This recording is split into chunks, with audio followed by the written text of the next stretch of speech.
বন্ধুরা, ফাল্গুনের রান্নাঘরে আপনাদের সবাইকে স্বাগত জানাই। আবারও চলে এলাম আপনাদের কাছে অন্য এক রেসিপি নিয়ে। তো আজকে বাজার থেকে হলুদ রঙের ফুলকপি নিয়ে এসছে। এই ফুলকপি দিয়েই পনিরের নিরামিষ রেসিপি বানাবো। কিভাবে বানাবো প্রথম থেকে শেষ অবধি পুরো ভিডিওটা দেখতে থাকুন আর আমার সাথে থাকুন। তো প্রথমে আমি ফুলকপিটা কেটে নেব। সাদা ফুলকপি দিয়ে আপনারা পনিরের তরকারি তো অনেক খেয়েছেন, কিন্তু এইভাবে একবার হলুদ ফুলকপি দিয়ে পনিরের রেসিপিটা খেয়ে দেখবেন।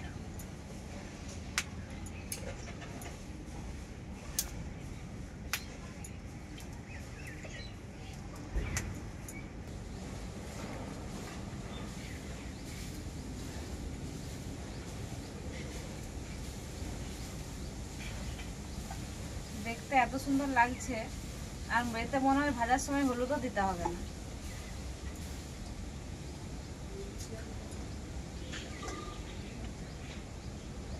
আমি এই ফুলকপিগুলো একটু বড় বড় সাইজ করেই কাটছি।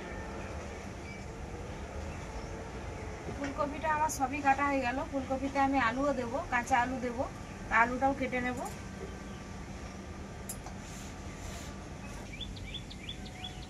এই কাঁচা আলু কিন্তু খোসা ছাড়াতে হয় না, এইভাবে ঘষে নিলে হাতে করে ছেড়ে যায়।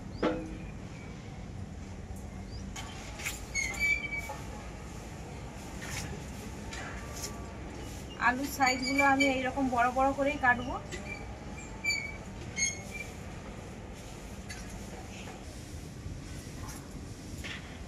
সবজিগুলো আমার সবই কাটা হয়ে গেল, পরিষ্কার করে ধুয়ে নিয়ে চলে আসবো। সবজিগুলো আমি পরিষ্কার করে ধুয়ে নিয়ে চলে এসেছি। উনানে কড়াইটাও বসিয়ে দিয়েছি। প্রথমে আমি একটা ভাজা মশলা বানাবো ফুলকপি আর পনিরের এই রেসিপিটার জন্য। এখানে আমি কি মশলা নিয়েছি আপনাদেরকে বলে দিচ্ছি। দারুচিনি, এলাচ, লং, জায়ত্রী, জায়ফল, জিরে, গোটা ধনে, গোটা গোলমরিচ একসাথে শুকনো কড়াই আমি ভেজে নেব।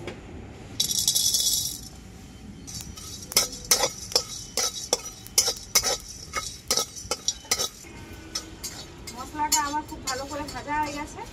এখন আমি এটা নামিয়ে নেব।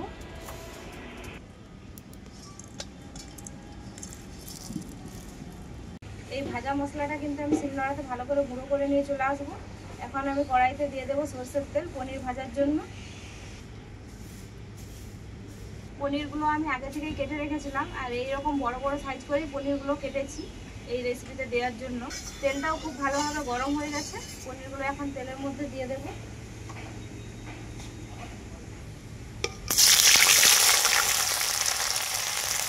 পনিরের মধ্যে আমি দিয়ে দেবো লবণ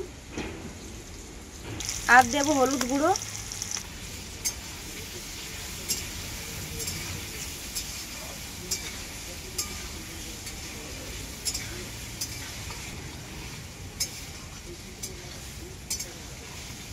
পনিরটাকে আমি খুব বেশি ভাজবো না, একটু হালকা করেই ভাজবো।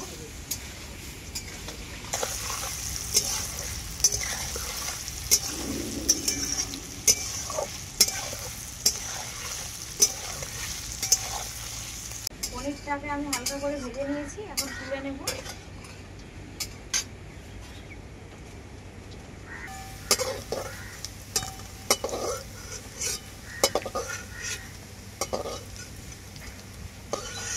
ওই পনির ভাজা তেলের মধ্যে দিয়ে দেবো আর একটু সরষের তেল। এরপর আমি ভেজে নেব ফুলকপি।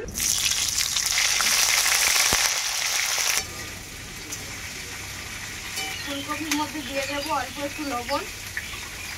এই ফুলকপিটা হলুদ দেবো না, এমনিতেই হলুদ, তাই আর হলুদ দিলাম না।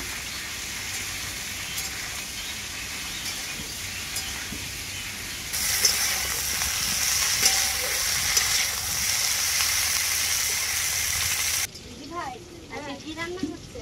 আজকে হলুদ ফুলকপি দিয়ে পনিরের রান্না করছি। আজকে বাড়িতে কাজ করছিলাম, আসতে অনেক দেরি হয়ে যাবে। আমি বুঝতেই পারছি, তুই এসছিস যখন ভালোই করেছিস। আমার একটা কাজ করে দে। কি কাজ? ওই ভাজা মশলাগুলো আমি বানিয়ে রেখেছি না, ওইটা একটু বাড়ি থেকে বেটে নিয়ে আয়। দাও শিলনোড়াতে এখানে আনা হয়নি আজকে। দাও মশলাটা আমি বেটে আনছি তাহলে।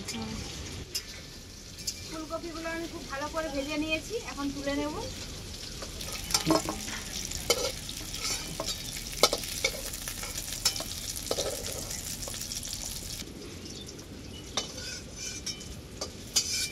কড়াই আমি আবারও সরষের তেল দিয়ে দেব। তেলটা খুব ভালো ভালোভাবে গরম হয়ে গেছে। তেলের মধ্যে দিয়ে দেবো 2টো শুকনো লঙ্কা আর দেবো কালো জিরে।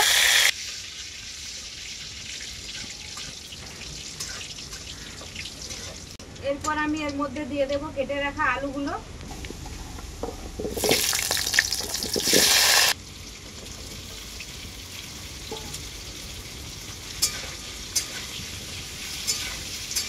আলুর মধ্যে দিয়ে দেব লবণ,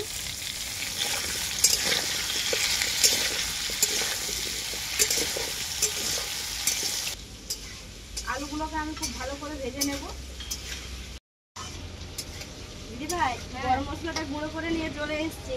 আর তোমার জন্য গাছ থেকে ফুল পেড়ে এনেছি। বাহ, আমার প্রিয়। আমারও। গাছের ফুল আমাদের? হ্যাঁ, একদিন ফুল মাখা করবো দাদা। ফুল মাখা আমার তো ফেভারিট। টক ফুলগুলো খেতে এত সুন্দর লাগছে। আর আমরা কিন্তু বেশি টক পুলি খেতে পছন্দ করি।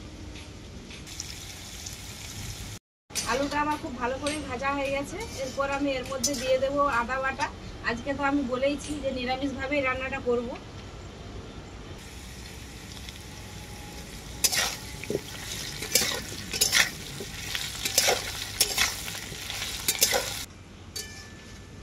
আদাটা খুব ভালো করে ভাজা হয়ে গেছে। এরপর আমি দিয়ে দেবো টমেটো কুচি।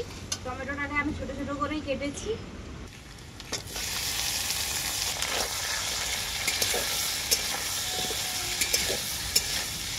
টমেটোটাকেও আলুর সাথে খুব ভালো করে কষিয়ে নেব। টমেটোটাকেও আলুর সাথে আমি খুব ভালো করে কষিয়ে নিয়েছি। এরপর আমি এর মধ্যে কিছু গুঁড়ো মশলা অ্যাড করব। জিরে গুঁড়ো, ধনে গুঁড়ো, হলুদ গুঁড়ো, লঙ্কা গুঁড়ো আর দেবো অল্প একটু গোলমরিচের গুঁড়ো। অল্প একটু জল দিয়ে দেবো মশলাটা ভালো করে কষানোর জন্য।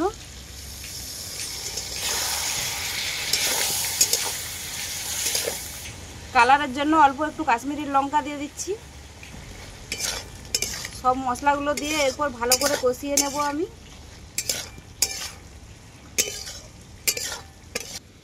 মশলাটা আমি ভালো করে কষিয়ে নিয়েছি। এরপর আমি এর মধ্যে দিয়ে দেবো ফাটানো টক দই।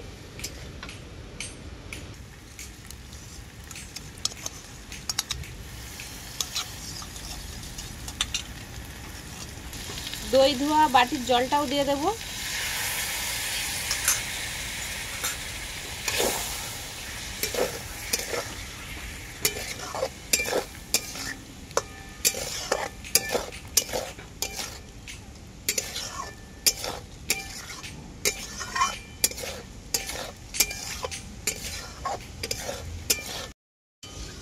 টক দই দেওয়ার পর মশলাটাকে আমি খুব ভালো করে আবারও কষিয়ে নিয়েছি।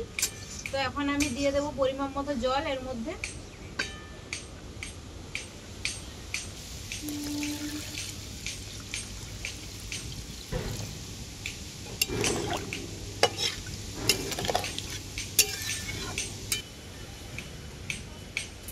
উপর থেকে দিয়ে দেবো কয়েকটা কাঁচা লঙ্কা চেরা।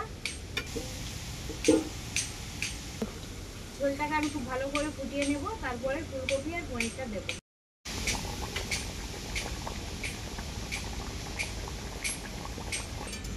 ঝোলটা খুব ভালোভাবে ফুটে গেছে। এখন আমি ভেজে রাখা ফুলকপি আর পনিরটাও দিয়ে দেবো।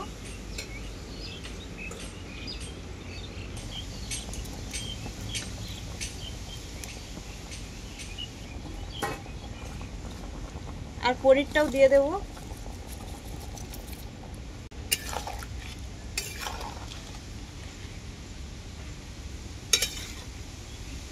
পনির আর ফুলকপিটা দেওয়ার পর ঝোলটাকে আমি খুব ভালো করে ফুটিয়ে নিয়েছি। এরপর আমি ভাজা মশলাটা গুঁড়ো করে নিয়ে এসেছিল, তো ওই গুঁড়ো মশলাটা দিয়ে দেবো এর মধ্যে।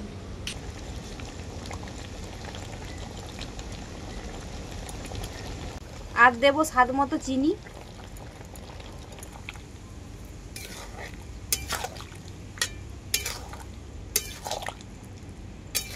ভাজা মশলা আর চিনিটা দেওয়ার পর আবার খুব ভালো করে ঝোলটাকে ফুটিয়ে নিয়েছি। এখন ফুলকপি পনিরের রেসিপিটা আমার পুরোপুরিভাবে রেডি। নামিয়ে নেব।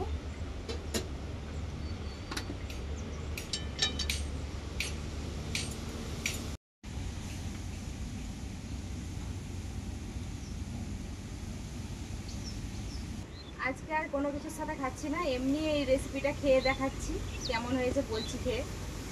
হলুদ ফুলকপির তরকারি আমি এই ফার্স্ট টাইম খাচ্ছি।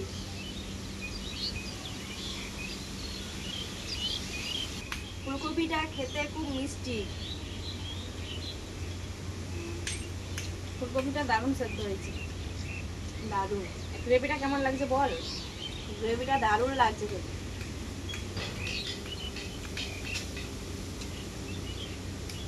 হলুদ হলুদ ফুলকপি, পনিরটাও খাবো। পনিরটা আমার পছন্দের খাবার, খেতে যা লাগছে না দারুণ। সত্যি রান্নাটা খুবই ভালো হয়েছে, আমি কিছু বলতেই পারছি না, খেয়েই যাচ্ছি। তো দেখলেনই তো রান্নাটা কতটা সহজ। আর আপনারা পনির দিয়ে সাদা ফুলকপি তো খেয়েই থাকেন, কিন্তু এই রান্নার পদ্ধতি হলুদ ফুলকপি আর পনিরের এই রেসিপিটা বানিয়ে দেখবেন, খেতে সত্যি অসাধারণ। তো খেয়েই আমাকে কমেন্ট করে জানাবেন রেসিপিটা কেমন হয়েছে। ভিডিও ভালো লাগলে লাইক শেয়ার সাবস্ক্রাইব অবশ্যই করে দেবেন। প্রত্যেক দিনের মতো আজকেও বলছি, আপনারা ভালো থাকবেন, সুস্থ থাকবেন, নিজেদের খেয়াল রাখবেন। আবার দেখা হবে পরবর্তী ভিডিওতে নতুন কোনো রেসিপি নিয়ে।